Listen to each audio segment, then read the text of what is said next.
Wow. Well, by the looks of it, The Prophet is colorful, beautiful, smart, and witty, just like its producer, Salma Hayek. I'm so excited to bring her out. Please give her a warm welcome. Hello. Hi. Thanks for spending your night with us. No, thank you. I think I speak for everyone when I say that looks gorgeous.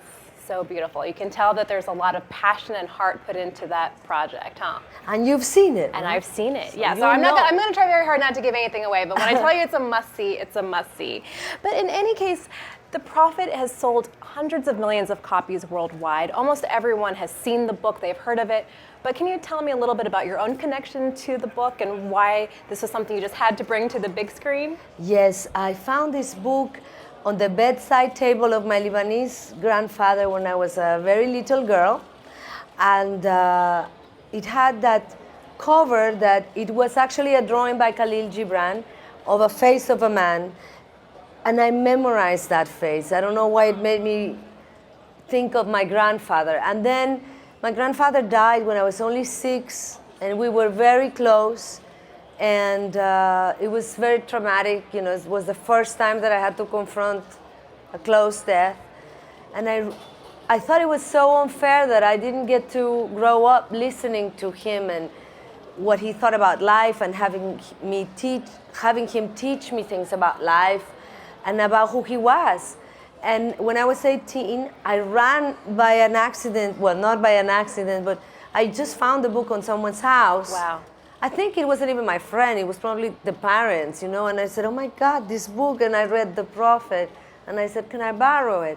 It was so bizarre because when I read the book, for those of you who don't know it, it's like a collection of poems that are like about different things, like about love, about friendship, about inclusion, right? Freedom. Yes, crime and punishment, speaking. There's so many that are not here also, and for me it was as if my grandfather had come through this book and taught me and gave me advice about life, and also made me feel like through this book he was always present. I had access to him at all times, and taught me about also my heritage, because I'm part Lebanese, and about who he was, a spiritual man. Wow. And so that clearly was something that remained with you throughout the years. You talk about having re-encountered that book in college, but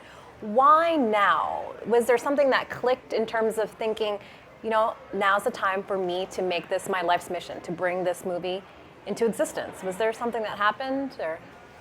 Well, it's not something specific that happened, but I think there is a lot of people that would love to be inspired.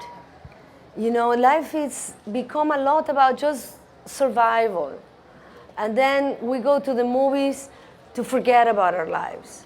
But I wanted to make a movie that made you not forget about life, but reminded you about the beautiful things in life, and about that beautiful part inside of you that is very human and that is very powerful, this human, and that is sensitive, because we desensitize ourselves.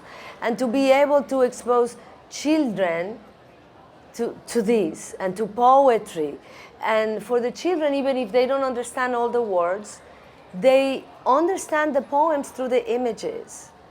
And maybe when we see some, I will make more of an explanation to you how it works, because it's kind of subconsciously, but especially for the young people. I was going to say, I mean, because you've done animated movies, you've done live action. Was there something about the animated format you felt that worked particularly well to tell this story? Yes, the movie is about freedom. The best way to, I didn't want a movie that was pretentious and preachy to talk about big concepts. No, I wanted a movie that was lighthearted. The beginning of the animation, for those of my generation and above, will remind you of your childhood. It's very nostalgic. For the younger kids, it's good to see what their parents were looking at. I was going to when say, they were there's their no like age. CG here, right? No, and it's a there's no different splashy. sensation when people. When it's people with the done books, with right? love, Yeah. you know, by hand. It's like a handmade kind of a thing instead of a machine. And but also, when you talk about concepts like gratitude or compassion, it's better expressed through art. Instead of just listening the concepts, I wanted my audience to experience freedom as they're watching the film. And it's also about how we are spirits, and that we are not our body. We are not our bank account. We are not our jobs. We are not even our social media profile. What? You know? No. That is I see you on your phone over there in the front. that is, you know, that is part of who you are. But what about all that other thing that you are that nobody sees and nobody talks about, and that sometimes we have a hard time feeling is in there or remembering it? And art, music, poetry, and the magic of cinema are the tools that we use to take you back in there and remind you of that part of you. And I was talking about the young people, this movie. I mean, it's one thing to buy a $5 movie ticket versus, you know, maybe a more expensive art museum ticket, I think is what you're saying. Like, it's an equalizer. It's something that's relatively accessible and in that way can be an opener for a lot of people. Yes, but it also, besides that, it frees you. What I'm talking about is freedom. Yeah. Not freed, you don't have to pay. No. I'm talking about freedom because... No free tickets, sorry guys. No, the movie, it's about freedom. And the first step to feel free is that you have to free yourself, from your head that won't shut up and won't stop, taka, taka, taka. In order to really experience freedom, you have to stop that. And what the movie does is that you are watching a very nice framed story that is directed by the director of The Lion King, Roger Allers. And then we're going to surprise you in different points, 8 times, with poems that are directed by completely different, 8 other different directors, some of the most amazing artists in animation, and they are really exuberant visually. And the way it frees you is that we are used to thinking, oh, now this is going to happen, and all of a sudden you're not going to know.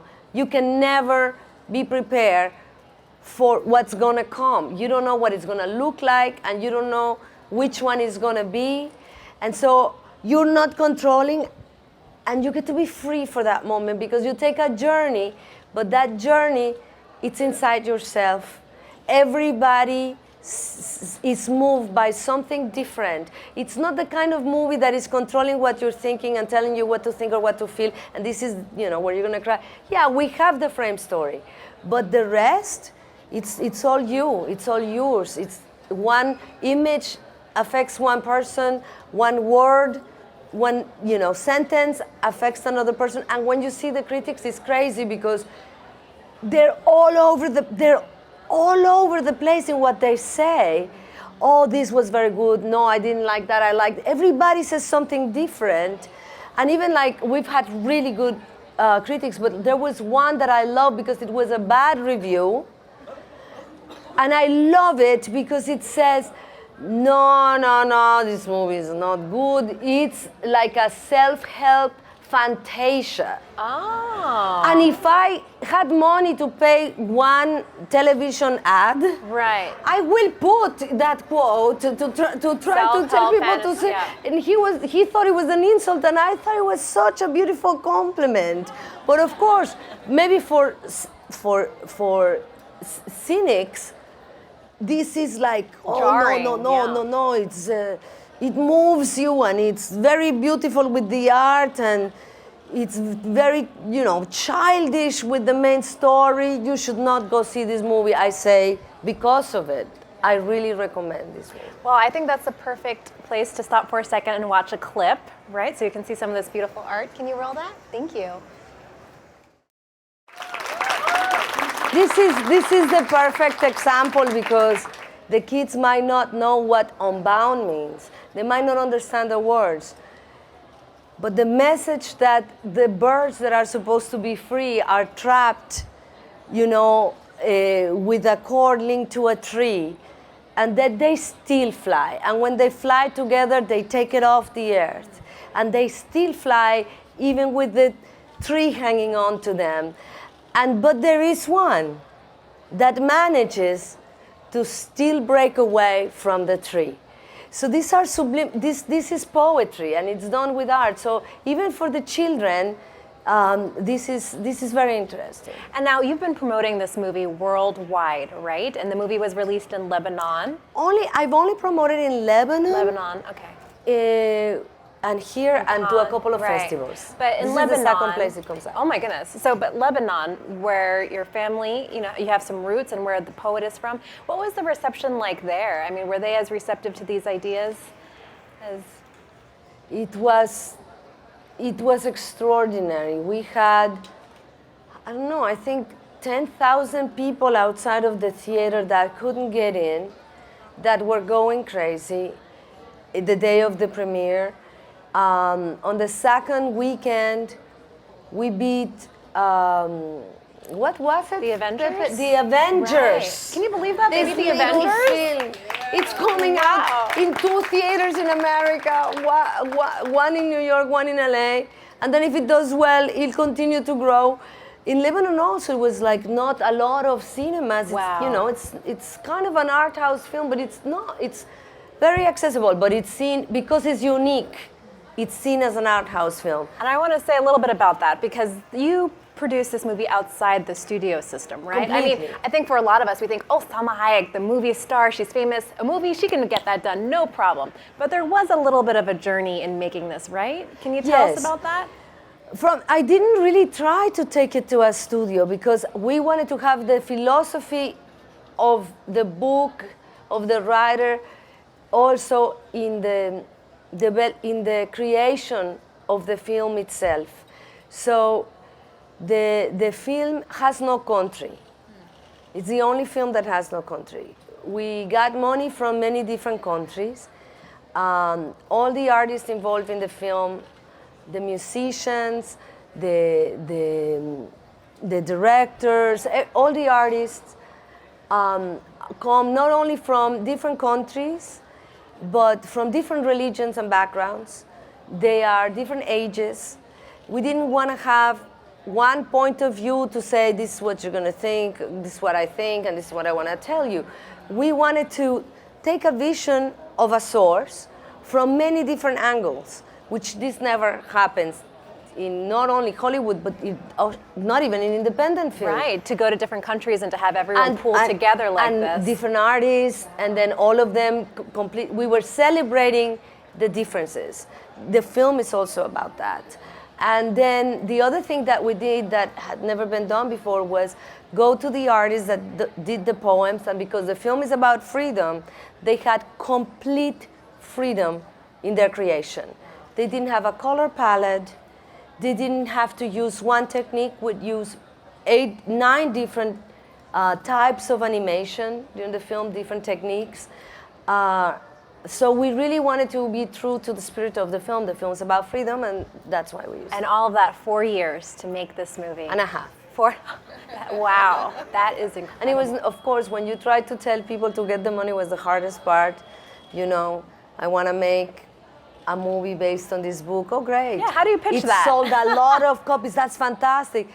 It's a philosophy book. Ooh, I mean, it's not your typical children's movie. Yeah. Right. No, wait, I'm not even there. Then I say, no, but this is important because it's a philosophy book written by an Arab man. They go, oh my God, get out of my office. And I said, no, but it's brought all the religions together because it's not just philosophy. They do it. It's poetry. It's a poetry book.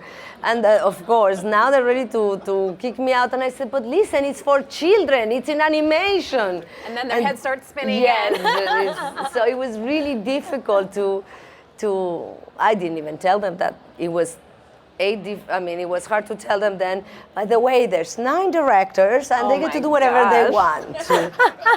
A studio's worst nightmare. And investors, I mean, wow. But you did get a really great cast in this movie. Yes. You have John Krasinski, you have Liam Neeson. I mean, how did you get them to come on board, given that it seems that you didn't really have a budget and, you know? No, this is for sure.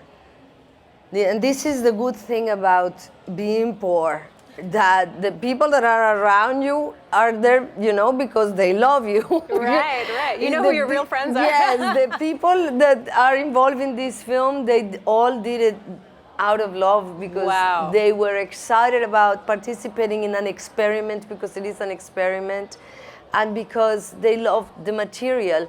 It was very easy to get the cast. That was one of the easiest things, because we showed the script and they loved it. And some of them were nervous about what are you going to do? But at the same time, for example, Liam Neeson knew some of these poems by heart. He loves the book. It's important to him. Yes, so the guy from Taken likes poetry, guys. You heard it here first. Wow. Yes, it was easy. The cast was the easiest part. Our musicians, Damian Rice, wrote 2 songs that are, one is based on one of the poems, the other one is original. Oh my God, it is sublime. The music is so good. Yo-Yo Ma participated in the score. Glenn Hansen and Lisa Hannigan, and Gabriel Jared, who won an Oscar for The English Patient, and Betty Blue. I don't know if any score fans in here, which is so incredible. He did the score. He's also Lebanese. I mean, it's interesting too that you place such an emphasis on music, because I think the formula is, right, you choose one composer, maybe they see the script, maybe they don't, maybe they just score to the finished product. But for you, it was a real factor, I think, in creating the total product, right? Can you tell us a little bit? Yes, it was very important. And for the music, it's hard because you do need some money for that. But I had to call my friends. Okay, I want to see your cell phone. Yeah, I called. I all the contacts, Please make sure it doesn't disappear. Damian Rice, I called him, and I knew he loved the book, and I said, "Would you please write me a song out of one of the poems?" And he said, "Yes. Let me look at the poem and see which one I wanted." I said, "No, it has to be on children." And he said, "But I have no children."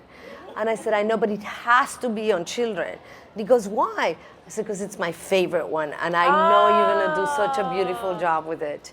And then I called him sometime later, and I go, "How are you doing with the song?" "Oh, yeah, I have to do the song." And then I called him. He was recording his own album. And then I called him again. "How are you doing with the song?" "Oh, my God, the song." I'm like, "Damian, I need it like in 2 weeks." And wait, let me call you right back. And I go, "Oh, my God." He calls me in an hour, and he goes, "Yes, listen to this. Tell me if this is the right direction." In an hour. Oh my gosh. And he played the song, and I was crying, and I said, he goes, "Is that the right direction?" I go, "No, that's the song. Did you recorded it?" He goes, "No." I go, "Hurry up before you forget." Let's see if the next clip maybe has some music. Let's talk and let's see. Okay.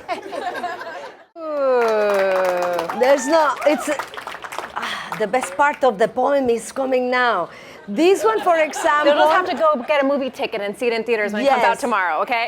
This one, the director, John Sfar, decided to take on marriage and express everything that is in the poem, which is basically that to love each other, to be together, but to make sure you don't lose your identity, that each one stands on their own too, to be close but not too close where you get lost or one of them disappears. So this is sort of the theme of that poem, and he decided to do it as a tango. Ooh.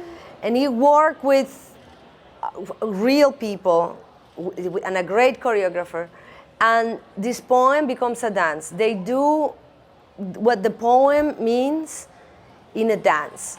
Sometimes we do it in a song, sometimes, so there is a lot of variety in it. And you got a chance to see how we go from the story into one of the poems and then come back on. I was going to say, at the top of the clip, we saw the little heroine who I think is so cute because she has brown hair, she has brown skin. I think she looks like me, but I mean, she's not like the typical little girl you see in cartoons. Was that deliberate on your part to not make her the blonde, blue-eyed, stereotypical Listen, little hero? 74% of all the characters that are in the movies today, and this is like an actual statistic, are white. The other 26 is divided by the rest of the world. You know, all the other different colors. And I think it's lovely that we have a very colorful film where the mother, my character, you don't get to see it, my hips are like this. It's not a Barbie looking mother. And the little girl, it doesn't look like a doll. It sort of looks like my little girl. Oh. I mean, speaking of your daughter, she had a part in the French version of the film, is that right? She does, Jeanette Wallis, who does the part of the little girl in this movie. She does that same part when we dub it to French. Okay. And what has the reaction been like amongst the kids that you've screened it for? I mean, including your daughter, because again, it's not Minions, right? I mean, it looks very Minions, different. and she loves Minions. Okay. But the reaction was, Valentina was sort of like, when she saw some of the first animations, like, oh my God, Mom, that movie looks like old times. And she was like, when are you gonna be finished with the Prophet call? I mean, when I was 6, every night the Prophet call. When I am 8, because I'm doing the movie from Europe, so I you're took a lot of my nights, and sometimes I cannot wake up to take her to the school. So she had a little bit of a resentment. It ate into her time. Right. And then when she saw the movie, I nearly cried because she told me she was very proud of me. And also because she wrote a poem about how we are spirits, and how because of this we are free, and because of this we never die, we are eternal. And then she made a drawing of my grandmother, who she really would have loved to have met. And my grandma, mi abuelita Huicha, it's like coming out of the coffin, kind of dancing with all the rest of us. So in her case, it took away some of the fear of death and the anxiety of death. I mean, is that maybe part of your ultimate goal, is to inspire future generations? Maybe there's another artist like Kahlil, it's who to might watch your inspire movie. future generations to sing, to paint, to express themselves in any kind of way, but most importantly, in this generation, to try to have the courage to be unique, to cherish their own thoughts, and try to look for a stimulation that inspires their individualism. It sounds like an extension instead of just distracts them from themselves. I mean, it sounds like an extension of your work as a humanitarian. I mean, absolutely. Yeah. There's so many issues that we were able to touch in this film through his poetry, you know. And I think that's a good place. We have one more clip. I'm so excited about this one. Maybe there's more music in this one. Oh, I love that one. And this one was Glenn Hansen and Lisa Hannigan. I don't know if you know these amazing Irish singers. They are great. I think they did a beautiful job with that poem. But you have to hear Damien's. He did too. When you watch it, you will see. He did the end credit song too. I mean, this project, does this represent a new stage in your career? Is this the kind of work that we can see more of, or is it a continuation of what you've already done, do you think? No, it's a unique piece, you know. I cannot do more of this. I mean, I'll do something else, something different.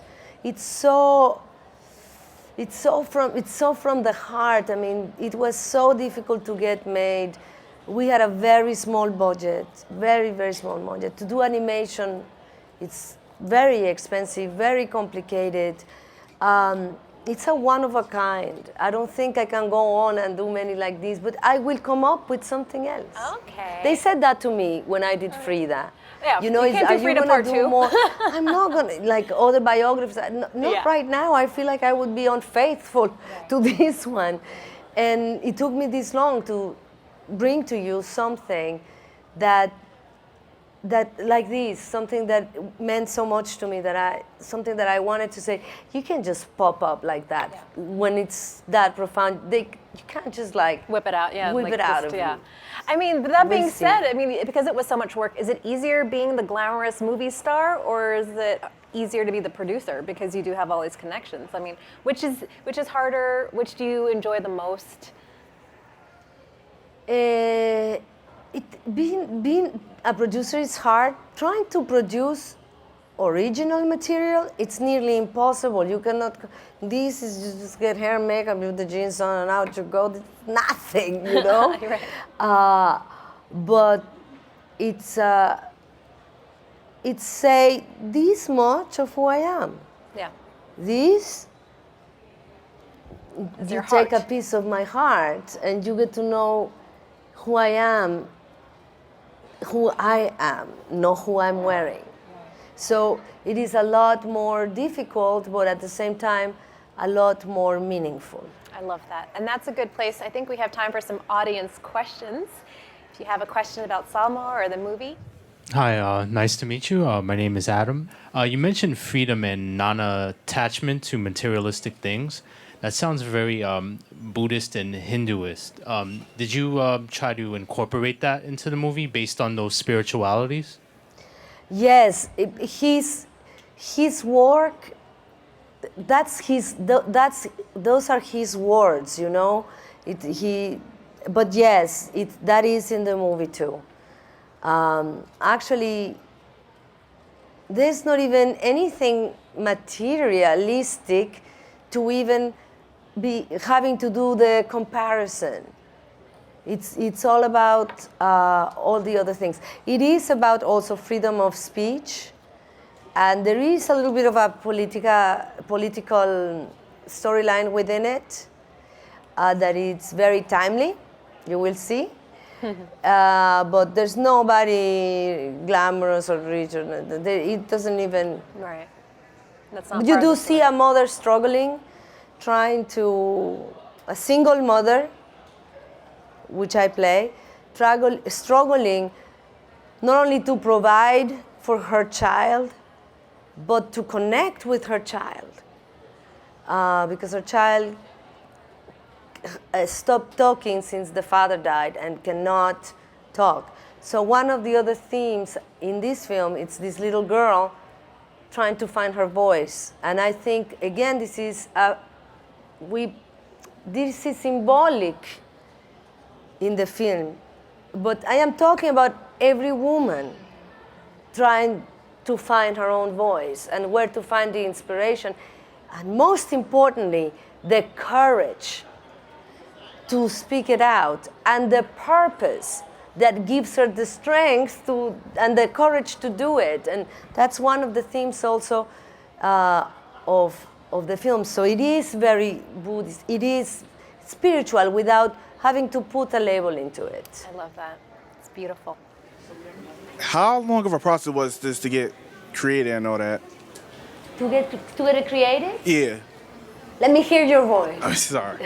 How long was the whole was- movie process? It was 4.5 years so far. But before me, somebody else got the rights. It took him 8 years to get the rights. Oh my This is a funny story. Because when Kahlil Gibran died, he decided to give the rights of all his work to his village. What? So when we say it takes a village, It literally does. in this case, it really took a village Oh my to agree God. upon the rights, and it took him 8 years to get the rights. And then he tried to make it into live action. And of course, that didn't happen for many, many, many years. And finally, eventually, it went to my partner, Clark Peterson, and then to Pepe and I.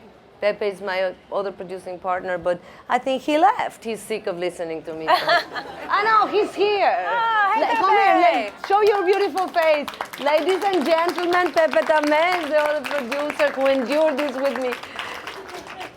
Hey, Salma, how are you? Hello. My name's Scott. I'm actually a voiceover actor, and I mainly do commercials, but I'm really fascinated by animation as well. And you're such a great voiceover performer yourself, and now having produced a great animated film, I'd love to know what you think goes into making a great voiceover performance, and also what could also make a bad voiceover performance. Thanks. Oh, wow. I'm sure you can answer that one better than myself.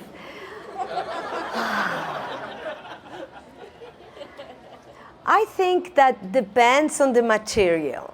But for this one, for example, what makes it great on behalf of Liam, because he has the extra challenge of poetry, is that he made them as it's conversational, because the point of view is the point of view of a little girl.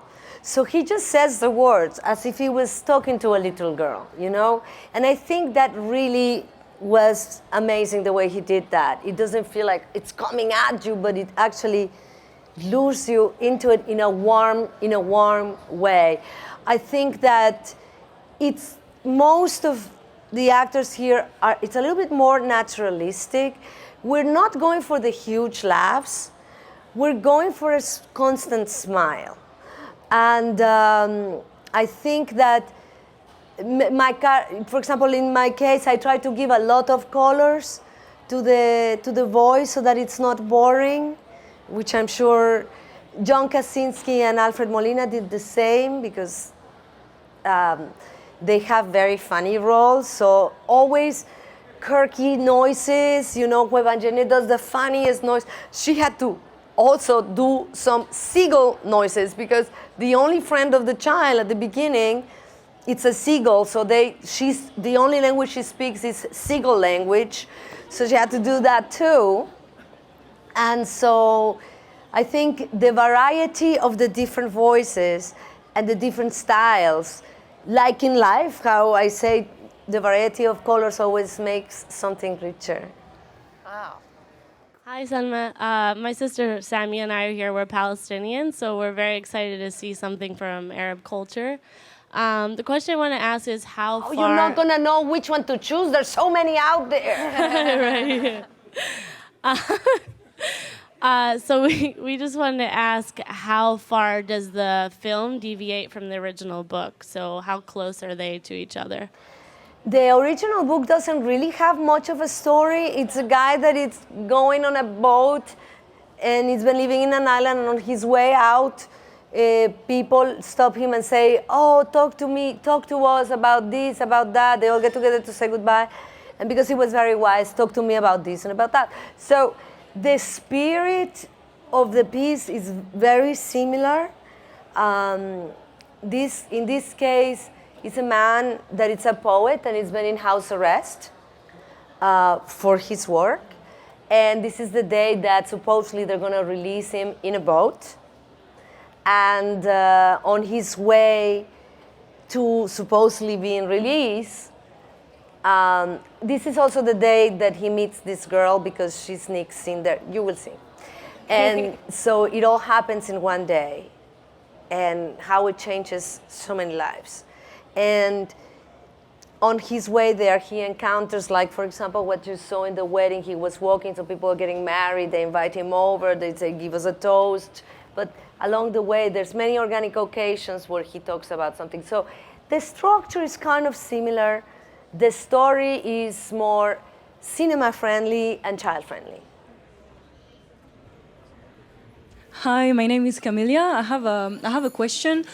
Why did you choose to make an animated movie and not a movie? Because Liam Neeson would have looked perfect as the guy. So, I mean, as you would look perfect as well. Yes, but when he would talk about on love, we would only hear the words instead of this beautiful art that interprets love in so many different ways, with music and color and shapes and movement. It's so much more joyous to be able to remember to free from yourself and explode in many different pieces, like that. So I didn't want it to be intellectual. I wanted to be a sensation and an experience, and I could accomplish that better with art than with people moving. You can almost insert yourself into the animation rather than Yes. seeing the Be narrative. free, Yeah. free, get I love it, break that. it away, and tear it apart, and reconstruct it on your own. I love that. that. Really is what you do in this movie. My name is Paulina. It's nice to meet you. In the beginning, you mentioned that the film doesn't have all the pieces from the book, and I wanted to know at what point you felt that it was complete, that you felt like the intuition that, you know what, this is what it's meant to be. It was not intuition. We did the frame story, and we picked the poems that would tell that story the best, that would organically fit into the story. It's not just random. It's not an anthology like one after the other. It's a movie. It's a whole movie. It tells one story, beginning, middle, and end. And part of the... It's hard to explain because it's something completely different. We had a test and we asked the people, what can you compare this film with? 97% said nothing. So it's hard to explain, but you will understand because it's organic. Wow. Oh, there's somebody in the back too. Yeah, It's a party! I am not a indie filmmaker, but I would like to make films. But anyway, some of the models of directors that are coming out of Mexico are like really great. Oh, sorry, really great. I was just curious if you might be planning any projects with, or you've been approached by Guillermo del Toro or anybody, any directors from Mexico? You know what? They are my very close friends for many years. One of them is my friend for 36 Oh my years. God. I think I'm too close to home. They know me too well. I think they're excited to work with like people they don't have dinner with and play with the kids and babysit their children, And I would love to work with them. I had at one point something with Alfonso Cuarón to produce together, but then we had a problem with the rights. But actually, Alfonso's been a champion of the film. He heard all my sorrows and helped the inspiration and loves it. Oh, good. Hola, Salma. Mucho gusto. Mucho Soy gusto. de la Ciudad de México. Thank you. So my question is, I love your work. I think you're a very unique actress, and so much has changed from you being a sexy vampire to comedy like Fool's Rush In, which is one of my favorite movies. I And now like you're- variety. Yeah. So what do you think is the reason? What's the main reason that your work has changed? Do you feel like being a mother and having children, or is it your humanitarian work, or just trying different artistic? My humanitarian work I've been doing way before I became an actress. So the humanitarian work has always been there. I think that I haven't changed that much. It's that I have grown and I have created more opportunities for myself. When I did From Dust Till the Vampire, I felt I was so lucky because they called me to do that movie. It was really hard to get a job, and I got to work with Quentin Tarantino. But the essence of who I am is the same. It's just the opportunities are different. The time is different. I hope it's a good question there. The trailer we saw previously, which is show the music sequences, I find it kind of similar to the Gustav Klimt paintings. Absolutely. The Kiss. That's what's kind of inspired me. Yes. And you also this also has like a Bill Plimpton's works in there as an artist. So I was curious, how close do you work with those people? We are close because we supported them and we had lots of laughs with them and we've gone around the world, do different festivals with them, so we are close. But they love us because we did not tell them what to do. They were really, really free. You are right about this one. There is a woman that didn't work. When you go see it, it's going to blow your mind. This woman, Joan Gratz, she invented a form of animation where she uses paint and clay on a hard surface. And this is what she does. She uses her finger and starts, painting. And she doesn't cut. She transforms what she does. What is there, she transforms it until to the next frame. And she does the whole animation. It took months. You cannot edit that. It's a masterpiece. It's really a work. It's a little bit like Van Gogh, except she does it with one finger and it moves. It will blow your mind. I mean, the critics go crazy. And she's very funny because she does only with one finger, but when she gets tired, she changes the finger to the neck, to this finger, because I don't want anyone to be insulted by my finger. And then when it's like completely cannot move anymore, she says then she uses this finger, but that this one is not as talented. Oh my God. So she tries not to use it. She's so funny.